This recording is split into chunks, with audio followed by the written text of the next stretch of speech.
Okay, we're going to go over some nice little tips and tricks for your Nikon D500. I'm going to assume that you know what each one of these buttons designates, such as white balance, quality, matrix, center versus spot metering, and your mode button.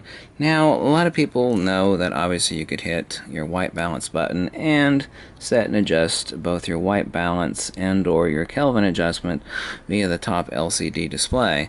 However, very useful, especially in bright daylight, is to hit your information button. And let's just take one example here. Where I'm hitting my white balance, I'm able to make color corrections here. If I wanted to, able to hit my dial and move over to every mode, including Kelvin adjustments, and adjust it however I need for whichever lighting that I have. Okay. In that same ilk, let's hit our flash button. We can actually change the mode and compensation: slow, rear curtain sync, no flash. Also use the front command dial. This is the rear main command dial, the front command dial, to change the flash compensation if needed. And all of this is from your information button, which is incredibly helpful. It gives you a lot of really useful information. Also, too, if you have any questions on anything in your menu, what that is, in most cases, you can hit the question mark button right up here, which is the key button, and see as we go, ISO sensitivity, I'll hit the key or the question button, and what that will do is it will tell me what that button or function does, which is very useful until you get used to it. I'll go here, I'll hit the information button, and it will tell me what that function in my custom settings menu, all of these little things do. I can choose anything, self-timer. Okay, what does the self-timer do? Let me hit the question button. This is basically like a field manual for your Nikon D500. Release the question button, and there you go. Now, there's a few little nasty things that shouldn't be on by default, and let's go ahead and turn those off. Let's go into the photo shooting menu. Okay, and we're going to go down to something that should not be on, but it is on by default.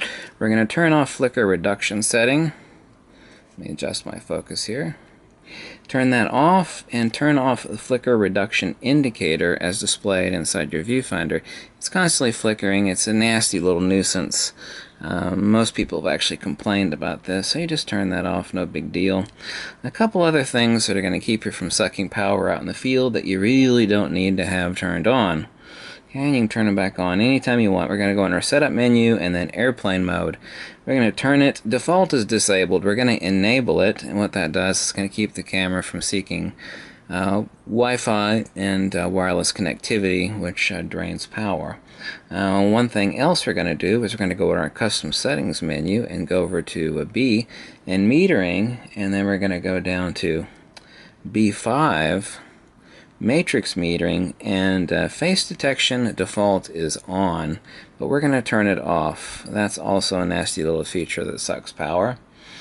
Okay. Another really awesome thing that should be on by default on every Nikon, but for some insane reason it's not. We're going to go into F2 in our controls, and we have our multi-selector center button. This is our multi-selector, and it has a center button right here, and you can set that for all sorts of things. We're going to go into playback mode, okay, and then we're going to hit the selector rocker wheel to the right, and then we're going to turn zoom on or off, and instead of low magnification, we don't need high magnification at 200%, that's overkill, but instead of the default low magnification, we're going to put it on 100%. That way, when we go to view an image, and I actually hit the button right here, it will show me the image at 100%. Another also really useful feature, of course, on the touch screen, same as on an iPad. If you have an iPad, you know how it works.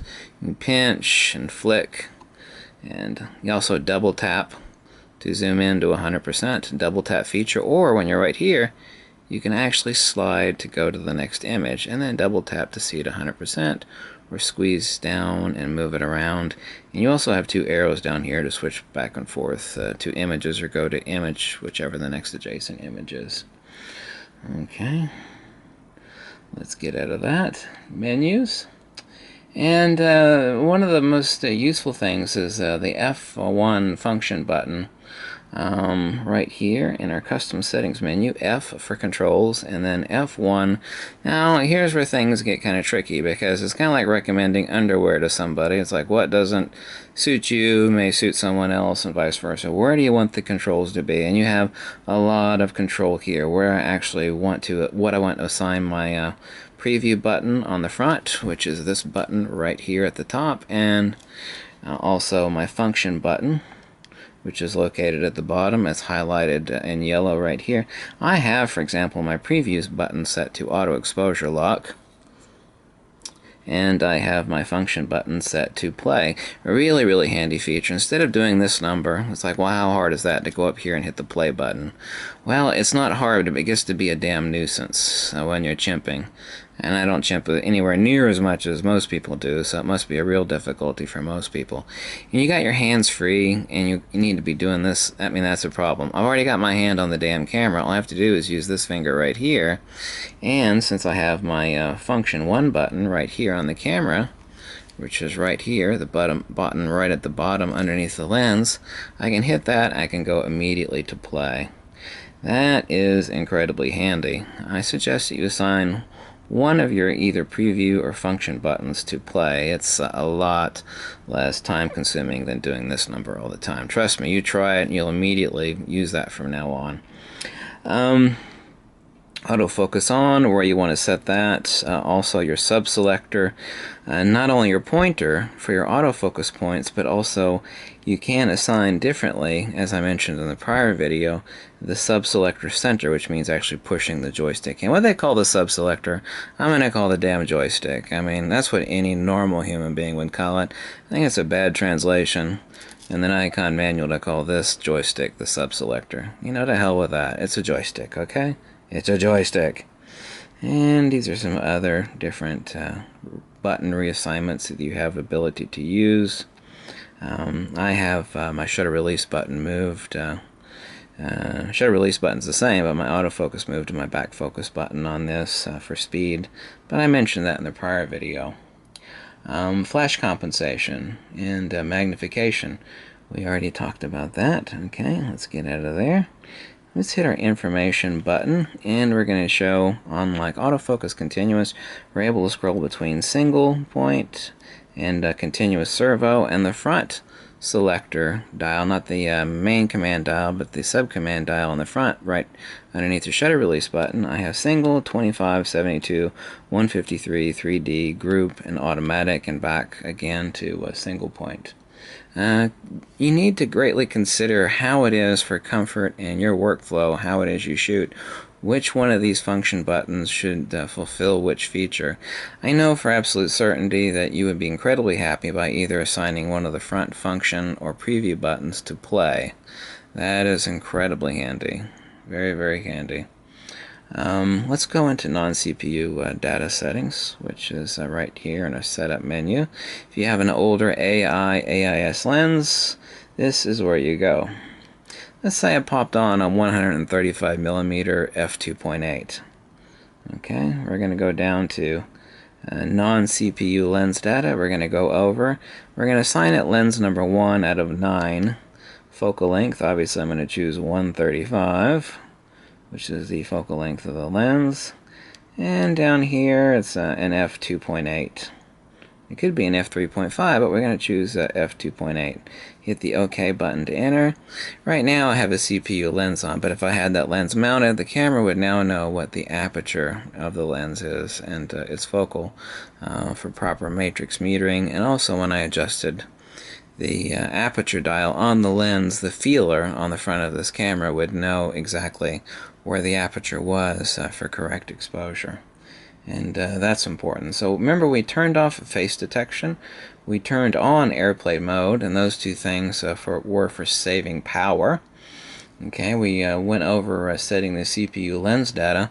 Let's go over to, you know, it's kind of ridiculous. You imagine buying like a $180,000 Lamborghini, and you've only got it in, you know, maybe you're only driving it in first gear.